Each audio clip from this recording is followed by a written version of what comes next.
No tengo esperanza. He abolido la esperanza de mi vocabulario. Pier Paolo Pasolini. ¿Alguna vez has pensado en cuántas personas viven sin saber realmente qué significa ser felices? No porque hayan dejado de buscarlo, sino porque la vida ha destrozado sus expectativas. Día tras día, muchos se encuentran atrapados en una crisis existencial, pero ni siquiera tienen tiempo para detenerse a reflexionar, agobiados por el peso de la supervivencia, con el pensamiento constante de qué pondrán en el plato mañana. La psicología moderna habla de descubrir el propio propósito, del autoconocimiento y la libertad emocional. Pero ¿cómo puede alguien encontrar su camino si está preocupado por cómo pagar el alquiler? ¿Qué libertad existe cuando el miedo a no tener qué comer está siempre presente? Eso no es vida, es una tortura lenta. Este video no es para quien quiere ganar, sino para quien ha comprendido que, para él, el juego tal vez nunca siquiera comenzó. Aquí se habla de un abismo profundo, no de uno filosófico y abstracto, sino del real, el que se manifiesta en la vida cotidiana. Andrei Platonov, escritor y filósofo, vivió en carne propia la miseria, nació en condiciones de extrema pobreza, vio morir de hambre a su padre, arrestar a su esposa y enviar a su hijo a un campo de trabajo, de donde regresó destruido física y mentalmente. Y vivió todo eso sin convertirlo nunca en ideología ni propaganda. En sus novelas contó la verdad que tenía ante los ojos, tratando de responder a esta pregunta. ¿Qué le sucede a una persona que deja de creer en cualquier cosa? ¿Qué ocurre cuando Dios muere? El Estado traiciona y el mañana nunca llega. Eso es lo que exploraremos ahora, apoyándonos en sus iluminadoras intuiciones. Pero si estás aquí en busca de esperanza, quizás este video no sea para ti. O quizás sea exactamente lo que necesitas. La esperanza que muchos aman romantizar, creer que mañana será mejor, es a menudo solo una forma más sofisticada de anestesia, una especie de calmante colectivo que impide ver las verdaderas dimensiones de la propia prisión. Platonov comprendió esto a fondo. Vivió en medio de la promesa de redención social, donde todo iba a cambiar y el pueblo por fin sería libre. Pero lo que vio fue solo hambre, muerte y un pueblo que seguía creyendo, incansable, a pesar de que la realidad lo abofeteaba cada día. Un pueblo que seguía creyendo en un futuro mejor porque el presente era insoportable. En este contexto, la esperanza no es fe, es una defensa psicológica. Es el cerebro humano intentando proteger lo que queda del alma. Es lo que la neurociencia llama disonancia cognitiva funcional. Sostener una mentira porque la verdad destruiría parece razonable, pero ¿sabes qué hay detrás de todo eso? El sistema, sea cual sea, que se alimenta de esa esperanza artificial. El capitalismo promete riqueza, el socialismo igualdad, la religión el paraíso, y al final, quienes siguen cargando con el peso de esas esperanzas acaban sepultados por ellas. Año tras año, generación tras generación. Platonov lo muestra con un nivel de detalle inhumano en su novela Che Ben-Gur, donde representa personajes que viven entre ruinas, esperando con ansias que la revolución esté por llegar. Sin pan, sin techo, sin alegría, la utopía se volvió una adicción. Esperar el mañana como quien espera el fin del dolor, aunque el dolor era el propio tiempo. ¿Cuántos conoces que repiten, todo irá bien? No porque lo crean, sino porque si dejaran de repetirlo, se romperían en pedazos al instante. Ese es el punto. La esperanza se ha convertido en anestesia, no en virtud. Es una forma de sobrevivir mentalmente en una realidad que ya mató todo lo demás. La filosofía occidental adora considerar la esperanza como antídoto, pero con Platonov el razonamiento se invierte. La esperanza es un callejón sin salida que no lleva a ningún sitio.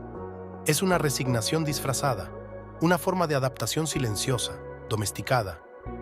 Porque la desesperación real, la que vive quien apenas llega a fin de mes, no es el nada tiene sentido del rico que lo tiene todo, sino el nada va a cambiar del olvidado.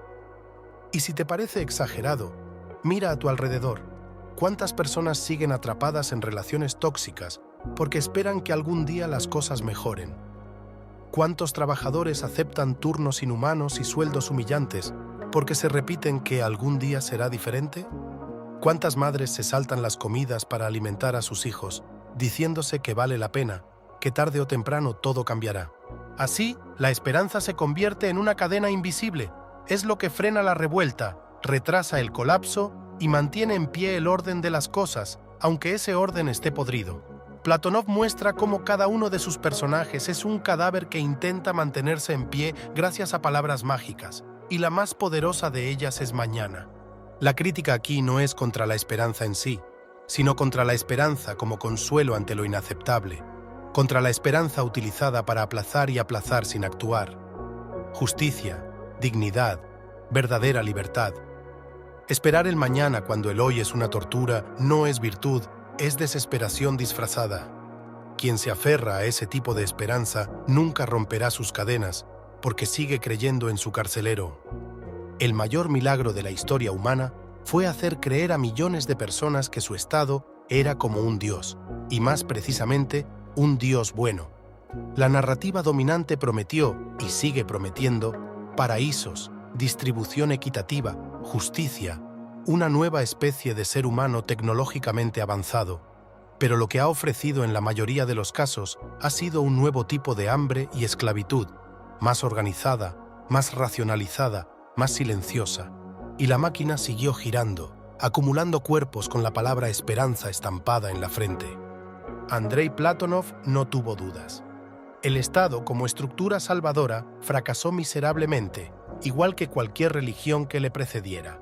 En la novela La Zanja, los personajes excavan una gran fosa creyendo que servirá como cimiento para un edificio colectivo del futuro. Pero no es cierto. Lo que excavan es su propia tumba, creyendo que es la base de un nuevo mundo. Eso es lo que Platonov llama fe sin objeto. Una fe que persiste incluso cuando lo que se cree ya está muerto, como un ritual vacío, repetido por miedo a no tener ya nada en lo que creer. La crítica aquí es insoportable porque es terriblemente lúcida. El ser humano, al perder a Dios y a las religiones, corre desesperadamente hacia otro altar. Y el Estado moderno, sea cual sea, se presenta como ese sustituto, omnipresente, moralista, salvador. Pero como todo ídolo falso, lo que exige son sacrificios sin ofrecer nada a cambio. ¿Te suena familiar? La filosofía política tradicional siempre intenta encontrar un compromiso con palabras bonitas que envuelven el vacío. ¿Un ejemplo? Aquí lo tienes. Con la democracia, la libertad está garantizada. Los cuentos que nos contaban de niños se han transformado en los discursos de nuestros gobernantes. Y Platonov se ríe de todo eso, porque vio morir al pueblo justo mientras el Estado proclamaba estar salvándolo. Piensa en los megaproyectos en los países en desarrollo, carreteras que nunca se terminan, escuelas que son solo muros sin maestros, hospitales donde falta oxígeno y el paciente muere mirando al techo. Todo en nombre del pueblo. Es un engaño ingenieril.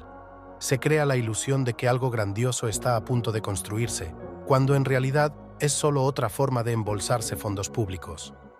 El Estado promete el futuro, pero es en el presente donde el pueblo muere. En este punto, alguien podría decir, pero el Estado es necesario.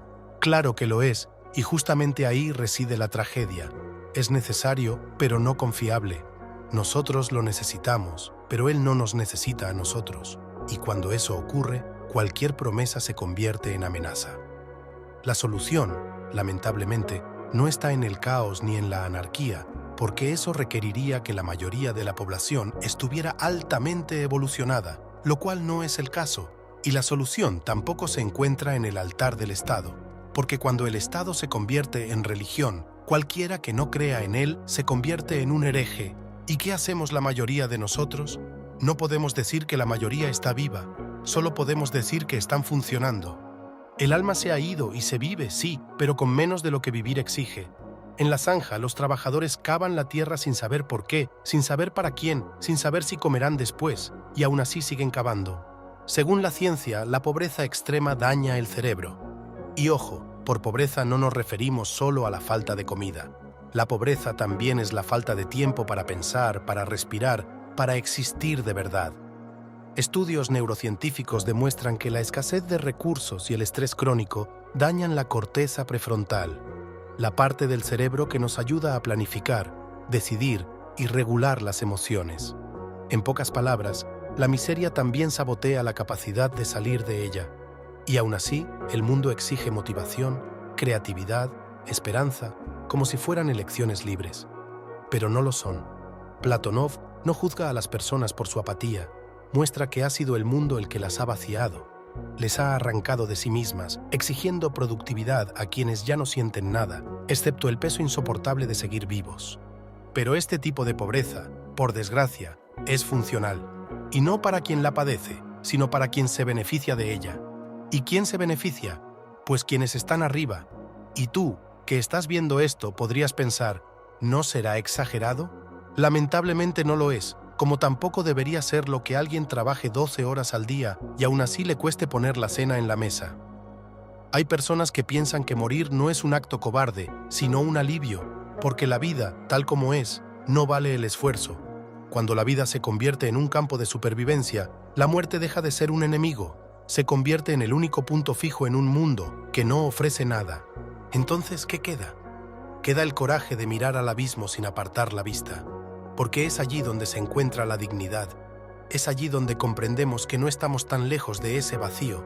Todos, en el fondo, somos pobres de algo, pobres de respuestas, pobres de sentido, pobres de tiempo, pobres frente a un mundo que exige sonreír mientras todo se derrumba. Este canal existe justamente por eso, para mirar el abismo y tomar conciencia de él, para abrir espacios donde el silencio ahoga, para dar nombre a lo que nadie quiere ver, para registrar lo que la sociedad insiste en ocultar. Y si eso tiene valor para ti, depende de ti decidir, quedarte solo en la superficie o zambullirte de lleno. No tengo esperanza. He abolido la esperanza de mi vocabulario. Le gustaba repetir a Pier Paolo Pasolini, quien veía la esperanza como una ilusión que siempre apunta al futuro, mientras que él quería vivir y decir la verdad en el presente. Más que esperar, se trataba de actuar, denunciar, testimoniar sin miedo y compasión. ¿Y tú? ¿Cómo utilizas la esperanza? ¿La vives y te ayuda? ¿O la has abolido? Nos vemos en los comentarios, si te apetece. Y gracias por tu apoyo. El video que ves en pantalla es perfecto para continuar tu inmersión en las profundidades, porque recuerda, explorar el abismo te hace libre.